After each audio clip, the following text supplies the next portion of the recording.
शांति। आज 23 जुलाई 2024 की साकार मुरली। मीठे बच्चे, तुम्हें टाइम पर अपने घर वापस जाना है, इसलिए याद की रफ्तार को बढ़ाओ।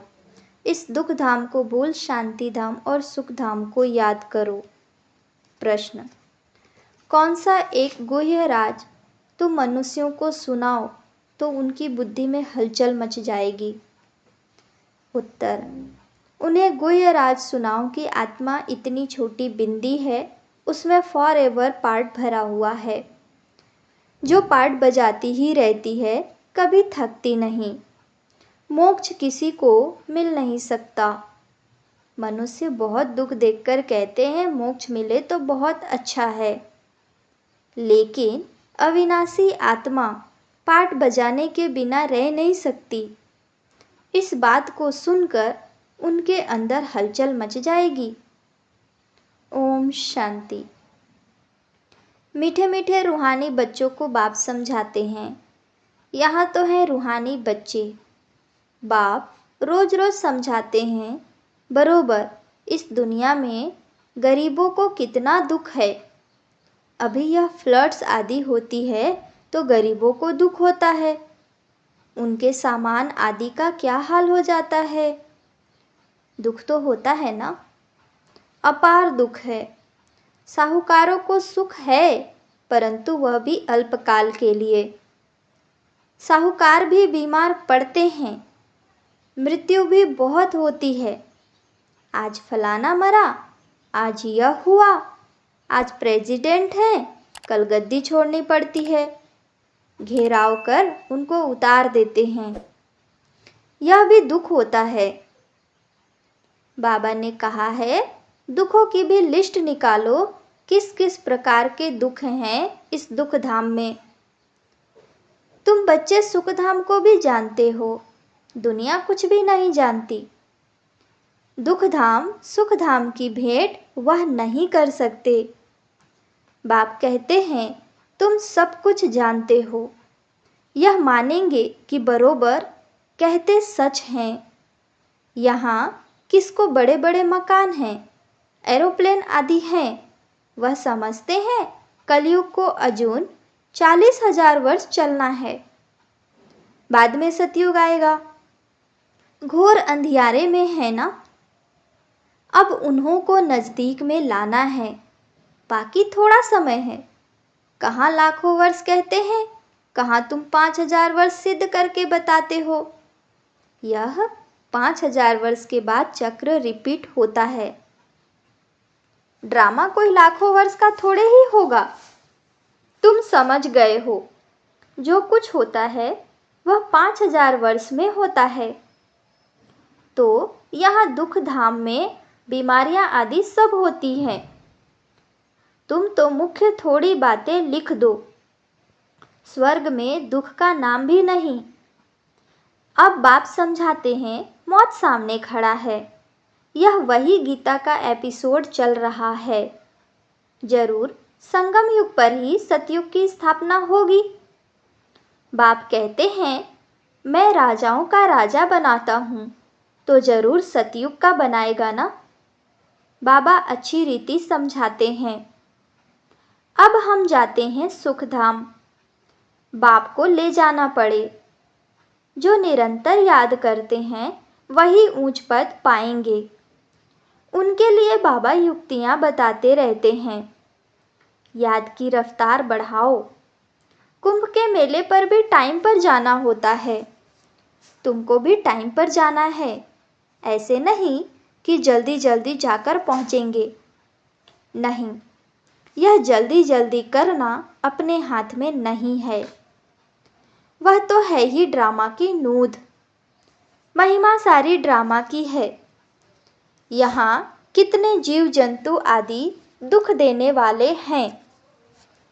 सतयुग में यह होते नहीं।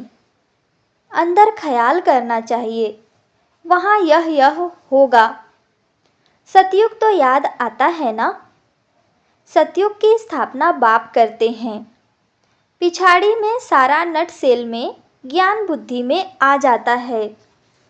जैसे बीज कितना छोटा, झाड़ कितना बड़ा है? वह तो है जड़ चीजें। यह है चैतन्य।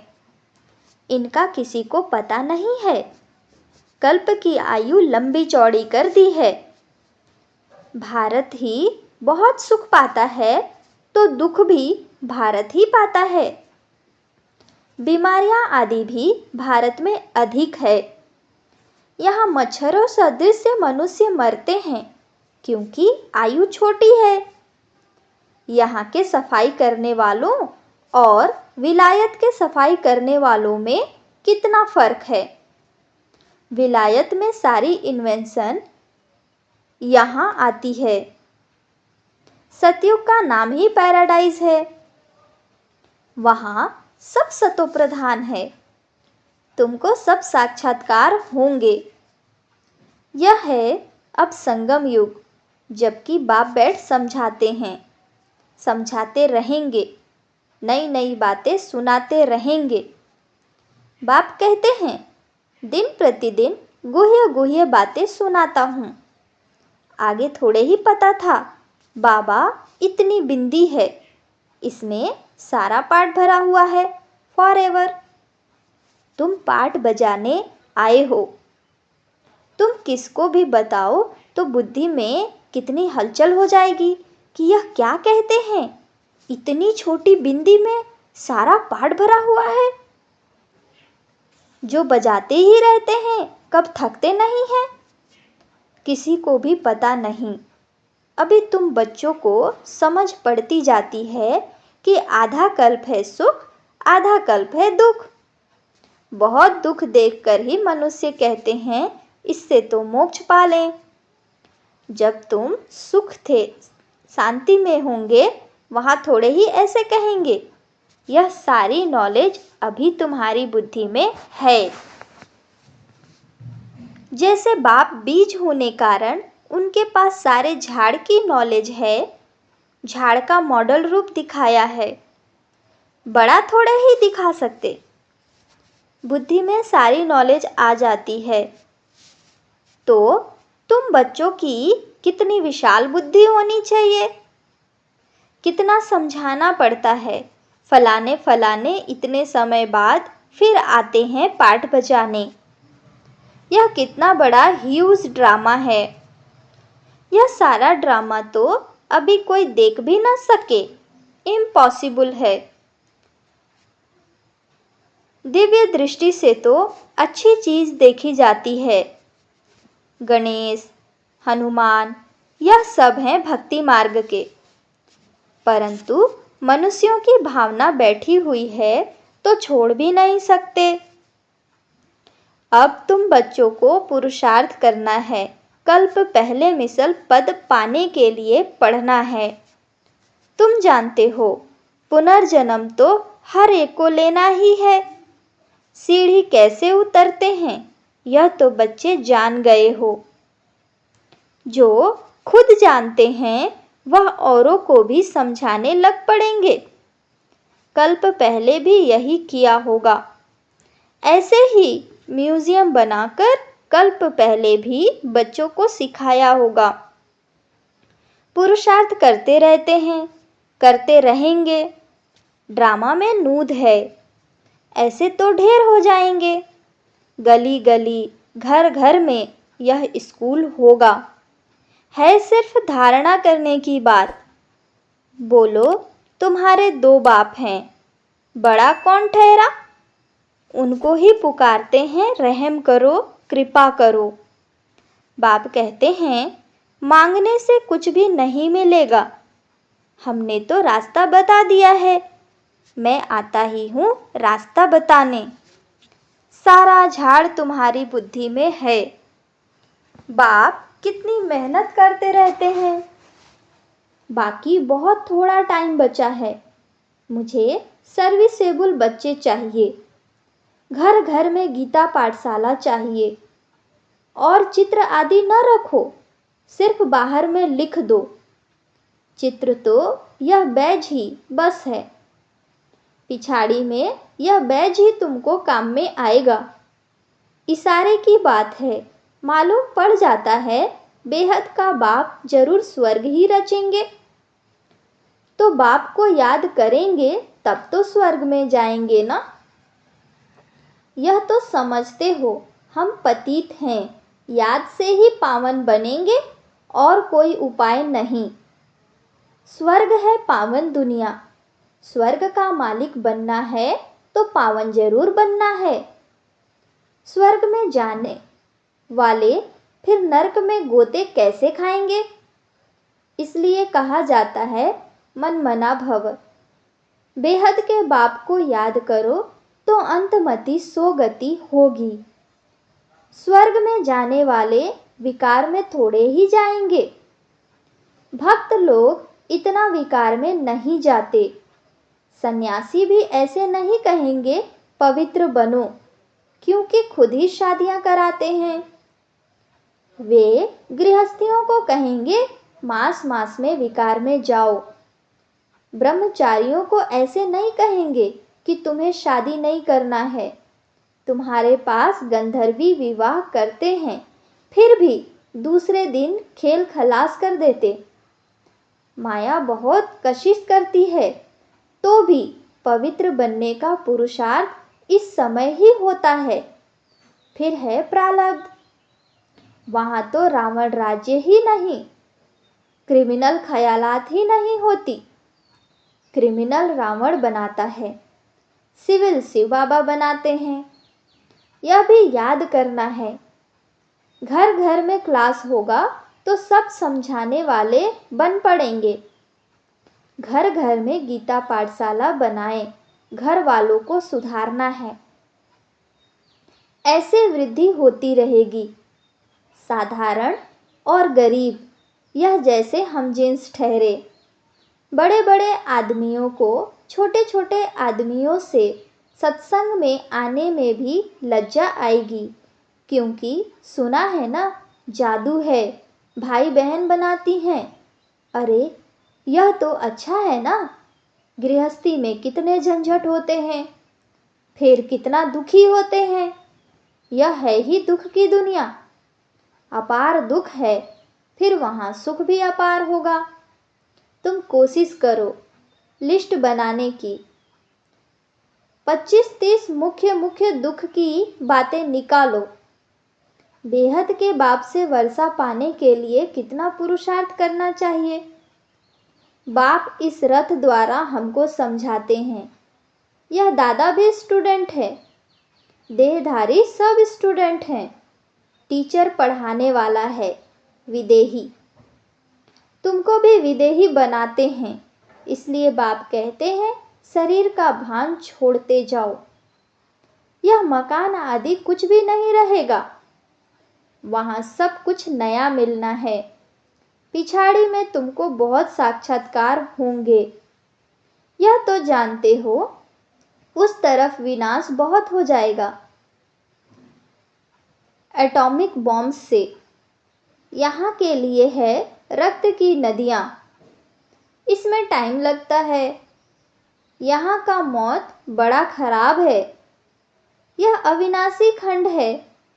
नक्शे में देखेंगे हिंदुस्तान तो एक जैसे कोना है। ड्रामा अनुसार यहाँ उनका असर आता ही नहीं है। यहाँ रक्त की नदियाँ बहनी हैं। अभी तैयारियां कर रहे हैं। हो सकता है पिछाड़ी में इनको बॉम्ब्स भी लोन देंगे। बाकी वह बॉम्ब्स जो फेंकने से ही दुनिया खत्म हो जाए, वह थोड़े ही लोन पर देंगे, हल्की क्वालिटी के देंगे। काम की चीजें थोड़े ही किसी को दी जाती है। विनाश तो कल्प पहले मिसल हो ही जाना है, नई बात नहीं। अनेक धर्म विनाश, एक धर्म की स्थापना। भारत खंड कभी विनाश को नहीं पाता है। कुछ तो बचने ही है। सब मर जाएं, फिर तो प्रलय हो जाए। दिन प्रतिदिन तुम्हारी बुद्धि विशाल होती जाएगी। तुमको बहुत रिगार्ड रहेगा। अभी इतना रिगार्ड थोड़े ही है। जब तो कम पास होते हैं। बुद्धि में आता नहीं है कितनी सजाएं खानी पड़ेंगी, फिर आएंगे भी देरी से। गिरते हैं तो फिर की कमाई चट हो जाती है, काले के काले बन जाएंगे, फिर वह खड़े हो न सकें। कितने जाते हैं, कितने जाने वाले भी हैं। खुद भी समझ सकते हैं, इस हालत में शरीर छूट जाए तो हमारी क्या गति होगी। समझ की बात है ना। बाप कहते हैं, तुम बच्चे हो, शांति स्थापन करने वाले। तुम्हारे में ही अशांति होगी तो पद भ्रष्ट हो जाएगा। किसी को भी दुख देने की दरकार नहीं है। बाप कितना प्यार से सबको बच्चे बच्चे कहकर बात करते हैं। बेहद का बाप है ना। सारी दुनिया की इसमें नॉलेज है, तब तो समझाते हैं। इस दुनिया में कितने प्रकार के दुख हैं। ढेर दुख की बातें तुम लिख सकते हो। जब तुम यह सिद्ध कर बताएंगे तो समझेंगे कि यह बात तो बिल्कुल ठीक है। यह अपार दुख तो सिवाय एक बाप के और कोई दूर कर नहीं सकते। दुखों की लिस्ट होगी तो कुछ न कुछ बुद्धि में बैठेगा, बाकी तो सुना अनसुना कर देंगे। उनके लिए ही गाया जाता है, रीढ़ यानी कि भेड़ क्या जाने साज से। बाबा समझाते हैं, तुम बच्चों को ऐसा गुलगुल बनाना है। कोई अशांति गंदगी नहीं होनी चाहिए। अशांति फैलाने वाले देह अभिमानी ठहरे, उनसे दूर रहना है, छूना भी नहीं है। अच्छा, मीठे मीठे सिकिलदे बच्चों प्रति माता पिता बाप दादा का याद प्यार और गुड मॉर्निंग। रूहानी बाप की रूहानी बच्चों को नमस्ते। धारणा के लिए मुख्य सार। पहला, जैसे पढ़ाने वाला टीचर विदेही है, उसे देह का भान नहीं, ऐसे विदेही बनना है। शरीर का भान छोड़ते जाना है। क्रिमिनल आई को बदल सिविल आई बनानी है। दूसरा, अपनी बुद्धि को विशाल बनाना है। सजाओं से छूटने के लिए बाप व पढ़ाई का रिगार्ड रखना है। कभी भी दुख नहीं देना है, अशांति नहीं फैलानी है। वरदान, ब्राह्मण जीवन की नेचुरल नेचर द्वारा पत्थर को भी पानी बनाने वाले मास्टर प्रेम के सागर भव। विस्तार, जैसे दुनिया वाले कहते हैं कि प्यार पत्थर को भी पानी कर देता है, ऐसे आप ब्राह्मणों के नेचुरल नेचर मास्टर प्रेम का सागर है।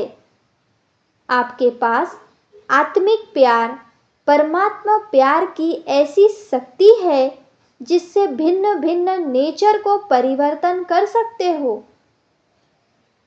जैसे प्यार के सागर ने अपने प्यार स्वरूप की अनादि नेचर से आप बच्चों को अपना बना लिया, ऐसे आप भी मास्टर प्यार के सागर बन विश्व की आत्माओं को सच्चा निस्वार्थ आत्मिक प्यार दो, तो उनकी नेचर परिवर्तन हो जाएगी।